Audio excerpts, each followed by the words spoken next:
Court put forth. It is a crossing of a threshold in terms of the public awareness of what happened and how it conforms to the law or not. The president likes to have his poster that said the Mueller report took this many days, cost this much money, this, that, and the other. Well, we have a corresponding contradictory chart.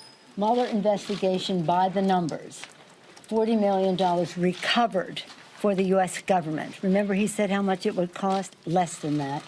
37 people and entities charged with crimes, 25 ongoing criminal cases referred, 7 convicted, including 5 top Trump campaign officials. And then he had no collusion, no this or that. 10 instances of obstruction, yes. No exoneration. That's some of what we heard today.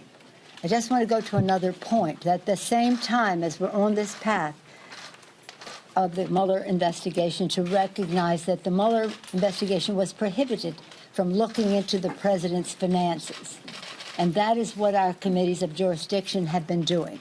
As we legislate for the good of the American people, we're also investigating so that we have the grist for the mill to litigate in court. And those cases we've won in lower courts.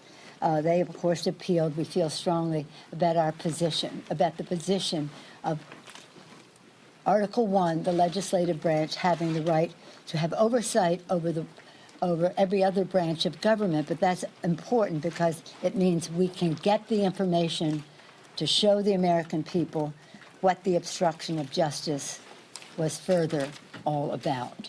I'm very, very proud of our committees, the Judiciary Committee and its great chairman, Jerry Nadler, the Intelligence Committee, great chairman, Adam Schiff. We're going to hear from them now. And we're also joined by Elijah Cummings, chair of the Government Reform and Oversight Committee, a committee that is winning its courts in case as well. So I'm going to yield with great respect to all 3 of our chairmen, and then we'll take some questions. First, I'll yield to the distinguished chairman of the Judiciary Committee, Mr. Nadler.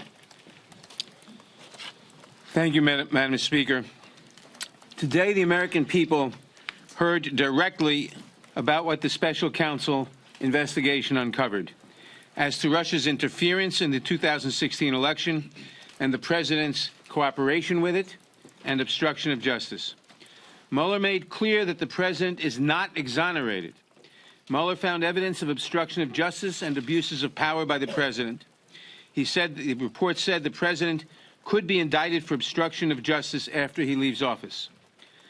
Mueller found that Trump would and did benefit from Russia's help and that the campaign welcomed that help.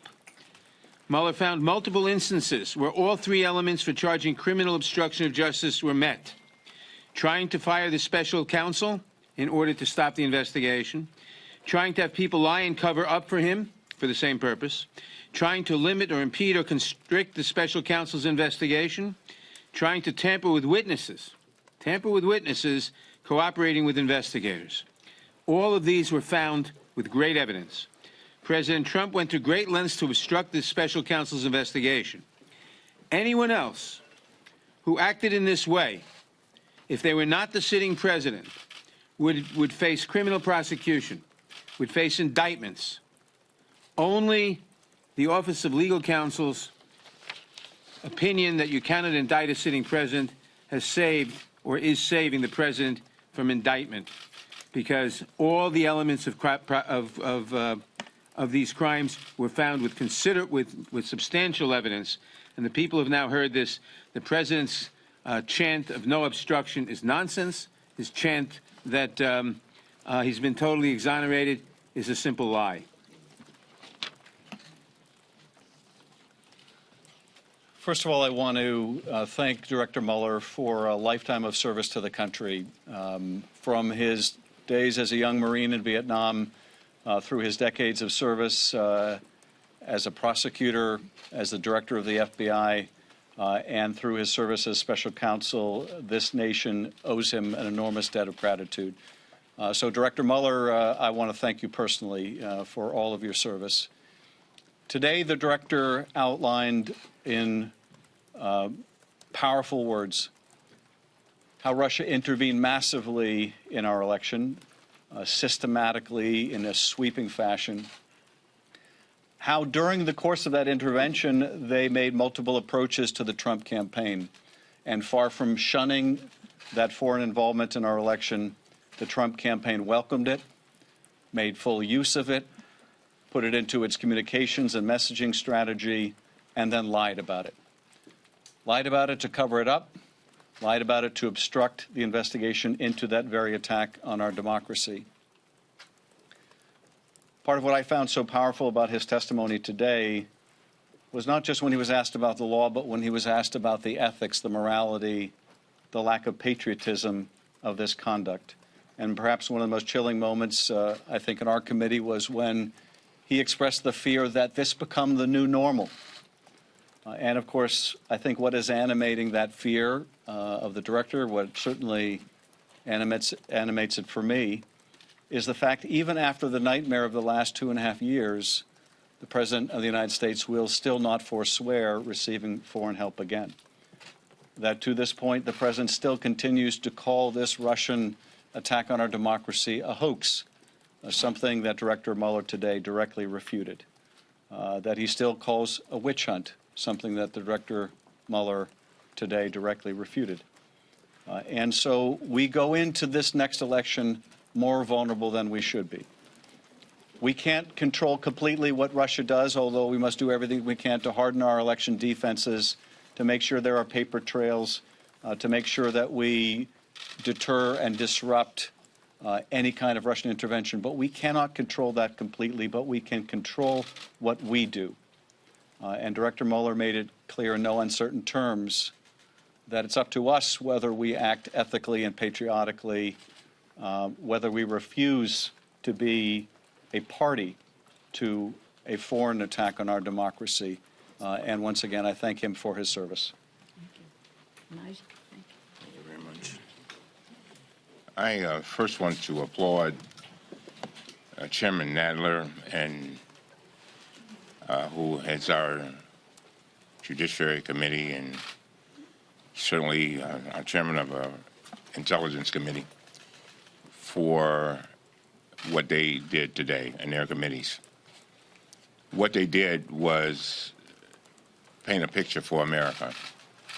One of the most chilling things that I have noticed, that I've witnessed, is when a former member of our committee, Mr. Amash, a Republican, went to a town hall meeting and got a round of applause in a Republican district after he had said that he felt that the president should be impeached. But that wasn't the thing that got me. What really got me was when a lady at the end of the town hall meeting said, "I didn't know that there was anything negative in the Mueller report about President Trump." That says a lot. And to her credit, our speaker made it clear that we needed to paint a picture for America, so that they could fully understand what is going on. This is a critical moment in our country's history. Don't be fooled. And it is a moment which people will be talking about and reading about 300, 400, 500 years from now. And they're going to ask the question, what did you do when we had a president who knew the rules and knew that our founding fathers had done a great job of creating a constitution and had put in all the guardrails, but never anticipate that we would have a president that would just throw away the guardrails? And that's why what happened today is so critical. It was a giant step in making sure that the American people got a picture of all of this, and hopefully will look towards the future and say, we're not going to have this. Both Mr. Nadler and Mr. Schiff said something that's very critical. This isn't normal. And we have gotten so, we're now getting so used to normal, to this kind of conduct by our president and, by the way, of our attorney general and our Republican colleagues, that it looks like people are just going to accept it. Well, we refuse to accept it.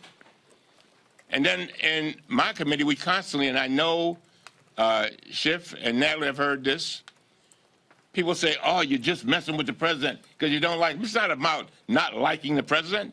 It's about loving democracy. It's about loving our country. It's about making a difference for generations yet unborn. That's what this is all about. And I'm begging the American people to pay attention to what is going on. Because if you want to have a democracy intact for your children and your children's children and generations yet unborn, we have got to guard this moment. This is our watch. And again, I am so very proud of the Judiciary Committee. I am so very proud of the Intelligence Committee because they went in and tried to pull out the facts so that they could paint the picture so that America could see it. And hopefully they will not be ladies like the lady at Amash's town hall meeting who says they didn't know that there was something wrong that Trump did with regard in this Mueller report. And so, again, the Speaker is absolutely right. She told us a little bit earlier that she wants to gather all the information and make sure that we have everything we need to paint that picture. Now, what the American people do with it, that's another thing. But we will not stand by and fail to let them see the total picture. And I want to I too thank Mr. Mueller for coming forward for his service to our country. But last but not least, it is so interesting that when Mueller would make a decision that they liked, they said, oh, we love you, you're the greatest thing since ice cream. But then as soon as he says something they don't like, oh, you're a bum. Come on now. We have to see through that. Thank you.